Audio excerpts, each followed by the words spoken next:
Welcome to On the Issues. I'm Phoenix City Councilwoman Thelda Williams. The City of Phoenix has 2 new department directors that bring years of experience and a long track record of success to their new positions. On today's show, we will meet Cindy Stotler, the new Director of Housing Department, to discuss her vision for the organization and to learn more about her career at the city. But first, we're going to meet Inger Erickson, the new Director of Parks and Recreation Department. Inger has spent decades in the Parks and Recreation Management and began her career right here in Phoenix as a lifeguard in our city pools. Congratulations on your appointment. We make you sound like you're 1,000 years old. Well, thank you for being here today. So it's, I said, we go back for a long ways, not as long as that intro made it sound, but you did start as a lifeguard, and I met you when my first volunteer job for the city was the Aquatics Task Force, and you were the staff person. Absolutely, that was back in the 80s, and so we've been together in the city here for a really long time, and I have pictures of you back accepting checks for Cool Kids and various aquatics programs back in the years, so I remember you fondly from those years as well. Oh, well, thank you. So tell us how you went through the department and got where you are today, because we're really proud of you. Well, thank you. So yeah, I did start as a lifeguard, and you know, I intended to be a school teacher, and just, you know, through the years, I found myself working into part-time jobs that went year-round, and then I ended up getting a full-time job, and you know, it really worked out for me. I worked in sports in the Parks and Recreation Department. I've worked in maintenance in the Parks and Recreation Department. I've overseen several of the district areas as a deputy. I've overseen the management services, so I've done all the different aspects, and it set me up really to be in a good position to be the director of the department. So, you know, I'm very excited about our department. We have lots of great things. We have mountain preserves, we have the swimming pools, we have golf courses. We have something for everybody to do in the City of Phoenix Parks and Recreation Department. Well, you are very, very popular with everybody in this valley. And actually, it's quite a coup to hold this position. Nationally, it is a sought-after position. So I am delighted to see you there. But talk about some of the things you're doing in some of these parks. What are some special events or efforts going on?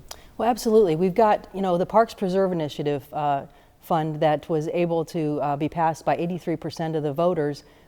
It was re-upped back in 99, and so it's a 30-year opportunity to get revenue so we can improve our parks, and we've got lots of great opportunities. We just recently, in the last couple of years, redeveloped Cortez Pool, which had been closed for many years, and it's a very great pool. It's got slides and a play pool. The high school uses it for a swim team, and so it's a great opportunity. But in addition, at Cortez Park, we are doing some improvements. We're going to improve the playground.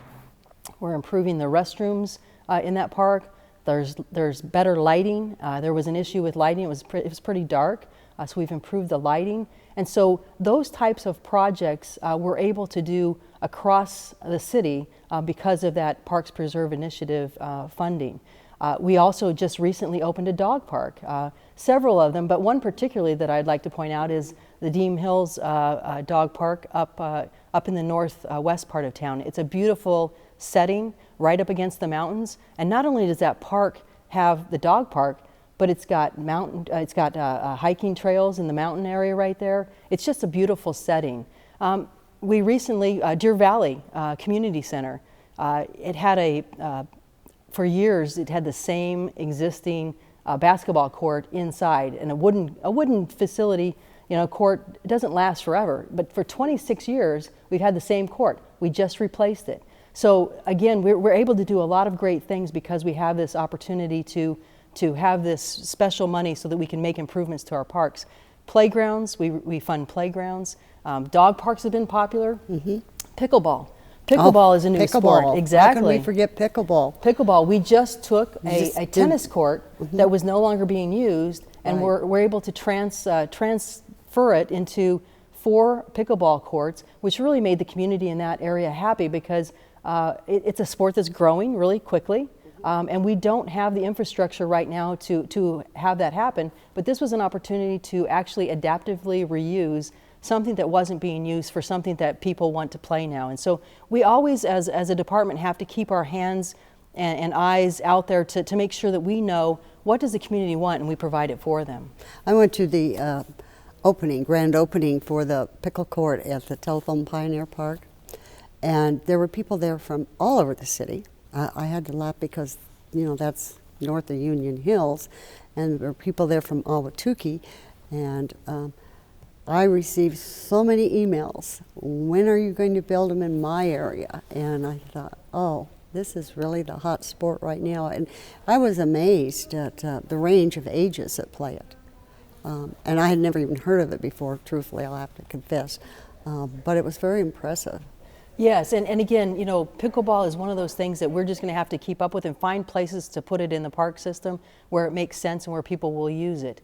You know, we have lots of preserves throughout the city, and right now we're doing a study on the area that's Piestewa Peak and Dreamy Draw to see what kind of improvements we really need to be doing. And we've had a year-long survey of the community, and we're ready to go forward with some of those recommendations. So again, not just in the fabulous district of District 1, but we've got things happening all over the city with regards to those kinds of activities. So, especially in the hiking trails, I know that they are so used that you have trouble maintaining them. And then we get the complaints about the parking. Are those the type of issues you're working on too? Absolutely. Parking, infrastructure, a variety of things. And we're really also, we've got a new campaign about hiking safely, and it's called Take a Hike, Do It Right. And we find, you know, every year we really get so many people out there maybe not knowing what to do to be safe, and maybe they don't take enough water, or maybe they don't know what their skill set is for that particular hike. If it's a steep hike, you know, really they need to be in good shape for that. And so we've rated all of our hiking trails, and that information is available on our website in case people want to know, you know, maybe I should start with an easier hike and build up to those more difficult hikes. But we're working with the fire department, with the Maricopa County, with the tourism folks to make sure that we're getting the information out there, not just to the people who live here, but the people who visit here as well. Do you have it in the airport? We are. We're working with the airport to make sure that it gets posted there too, billboards across the city, those kinds of things. Oh, that's great. That's great. I'm always amazed. I'd like to tour the city with the police helicopter. I go up on a shift every once in a while with them to find out what's going on around the city. And we always fly over the mountaintops, the parks.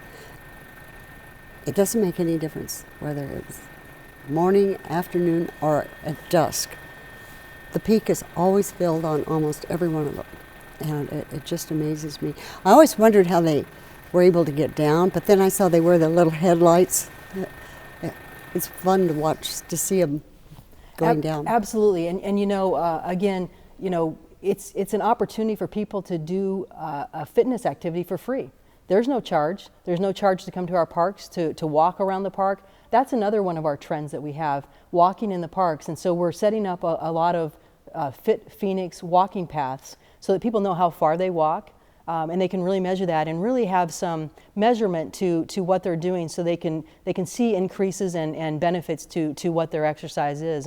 And Parks and Recreation is a free opportunity to get exercise in, to socialize with your friends, socialize with your furry friends as well. Reach 11 isn't in my district, but it's in North Phoenix, and I know that's Horse Lovers Park. Is that still going active and growing? It is. The Horse Lovers Park is a portion of Reach 11. Again, another place where we have lots of things going on. We have soccer fields, we have trails, all sorts of things. A dog park soon to go in there as well. And the Horse Lovers area is right off of Tatum, right off of the 101. So it's really a very popular place for folks to go and take their horses. We do have a nonprofit group that is running that facility for us now. And so because of partnerships, and that's another one of our key important things, partnerships really help us keep our facilities open and running and being efficient and effective. Well, as you know, I'm a big animal lover, and horses are included in that. And I'm a firm believer that teenagers and horses should go together, because horses may be expensive, but it's less expensive than a lawyer. And I know that I've been questioned lately if they could have more shows out there for the riders and the horses and whatever. So we probably will be approaching you one of these days with some new ideas. Hey, anything we can do to continually activate, because active spaces really are where the safer places are, and anything we can do to activate any of our parks is really what we want to do. So we're willing to look at partnerships in any situation. You just recently purchased some more desert preserve. I think it's desert, wasn't mountain? Yes, it was mountain preserve, yep. Okay. In District 1. Correct. We've been waiting forever, I know. It was not our fault, the city's fault. It was the state trust land changed directors and postponed the sale. So I want to thank you. It's been very, very important to get that piece to protect that area. So, and it's the first time District 1 has actual preserves, so Indeed. we're very excited. Indeed. So. Yes, the preserves are very important to our city. You know, it really does protect not only open space, but it gives opportunities for people to have opportunities to hike and bike and do all those fun things that they need to do with not all sorts of other distractions around, and the flora and the fauna and all that kind of stuff that really is important to our history. And you know, we have a great history of preserves in the city of Phoenix. We have such a legacy left to us by 3 wonderful ladies who saved the mountains. I remember them well. Yes. And very tenacious and outspoken. Absolutely. But they got the job done. They did. They did. You know, I always think it's amazing. We love our parks. I mean, they're healthy. They're great for families, for all ages, actually. And the community centers, I mean, whether it's the 90-year-old getting married there or it's the baby in there taking a class, are extremely important. But I think what surprised me is how they attract economic development. Absolutely. People have told me some of the new CEOs coming to towns, some of the new corporations, that it's one of the reasons they chose Phoenix to locate to is because of the outdoor activities that are available and how the quality of them. That's so impressive. So great job. Thank you. Well, quality of life is one of those things that they really look forward to when we're trying to locate their business, because if there's not things to do, people don't want to come. So, well, anything, we're almost to the end, so anything you want to say that's going on, some big event? Well, you know, summer's starting. Even though it seems like it's a little ways away, we're hiring for lifeguards, we're getting ready for our pool season. Hiking season is in its heyday because it's nice out, and you know, hike early, hike a little bit later, miss that warm part of the day just to be safe so that the fire department doesn't have to come and get you. But you know, all of our resources, whether you're walking, whether you're going to community center, they're all either free or very inexpensive. So come and see the parks. Thank you. I know Parks is partnering with my office April 23rd on a Saturday. Bike rodeo, bike decoration contest, block watchers will be there, and then we're going to have a movie in the park and free hot dogs. So absolutely. Thank you. Thank you. And thank you for being here. And I really, congratulations again on a well done career and a great job you're doing. So thank you.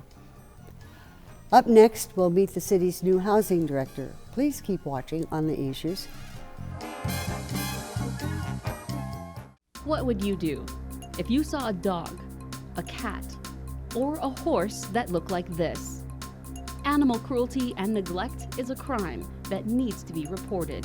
I'm Councilwoman Thelda Williams, here with my rescued pets, Henry and Cheyenne. And I'm Councilman Michael Nowakowski, asking for your help. If you ever suspect animal cruelty, call Crime Stop, the Arizona Humane Society, or the Sheriff's Office.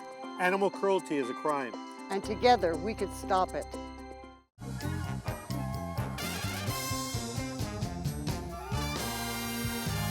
Welcome back to On the Issues.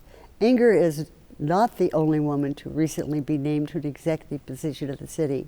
She's joined by Cindy Stotler, the new director of the housing department. Cindy, congratulations on your new position in the city. Thank you very much. Tell us about your background and how long you've worked for the city and some of the jobs you've held. Well, I have worked for the city for about 27 years. It was my first real job after graduating from college. I graduated with an accounting degree, and I was a tax audit intern in 1989 for the city of Phoenix. I was so excited to get this professional level job. Since then, I've worked for 5 different city departments, including the police department and the budget and research department. So it's been a really wonderful career. I've been able to stay with the same employer, but have almost a different career about every 5 years, learning different departments. So the city of Phoenix has been really good to me.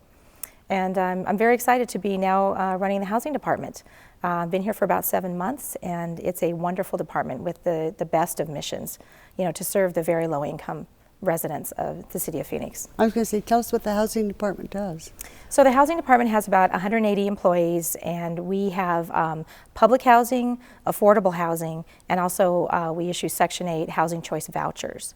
So we have about 2,700 units of public housing that we manage. We're a property manager and a landlord for those, including in that 2,700 is about 400 homes we call scattered sites, and they're scattered throughout the city. We have about 6,700 Section 8 housing choice vouchers that we issue to low-income residents. How many? 6,700. Ooh, that's a lot. Yes.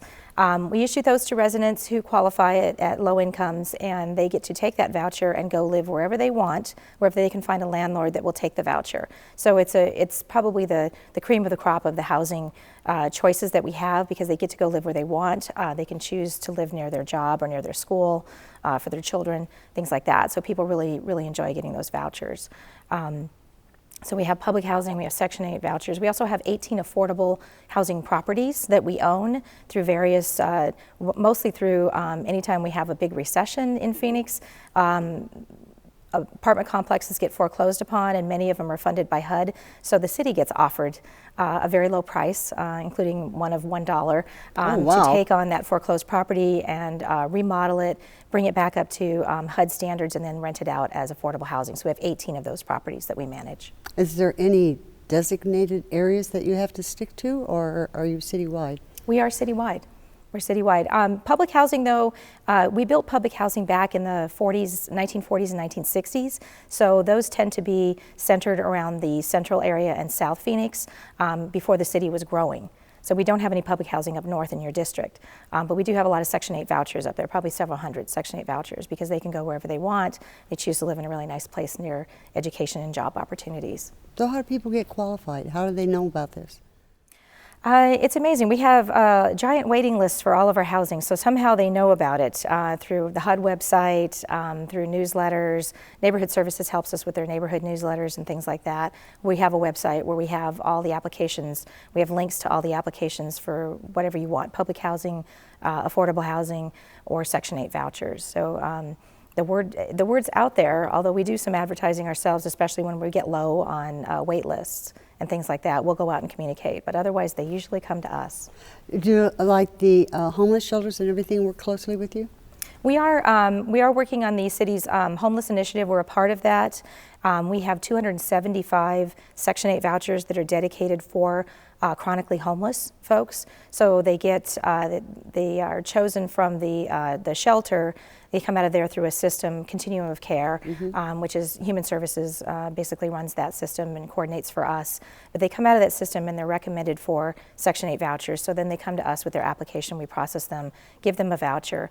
And the good thing with those vouchers is that they come with wraparound support. So we don't just place a homeless person. A homeless person many times has many issues that come with them, and they don't have a job and other things. So we place them, we give them a voucher and place them in a unit, and they get wraparound supportive services. They get a caseworker assigned to them, and that pretty much ensures that they stay well housed, they get a job, and can function. You also do something similar with veterans, don't you? It's veterans vouchers, about 800 of those, and those come from the Veterans Administration. They come to us from the Veterans Administration. We issue the vouchers, and they also get supportive services from the Veterans Association or Administration. And I assume those are online too, the applications? Yes, although for specific targeted populations like the chronically homeless and the veterans, their caseworkers will help them with the applications as they're coming through the system. So they're assisted 100% of the way. So they get to us through the VA or through the continuum of care. Well, you have a lot of properties, a large staff, and where do you get your money? Mostly our money comes from HUD, the U.S. Department of Housing and Urban Development. Public housing is funded by HUD directly, so we get portions for capital improvement, for administration. and we maintain the properties, and whatever we collect in rent, we can put back into the properties, but often that's zero or very little. So, so we operate on very tight budgets for public housing. The same with Section 8. The federal government pays, HUD pays for the Section 8 vouchers, for which we're paying a portion of the residents' rent.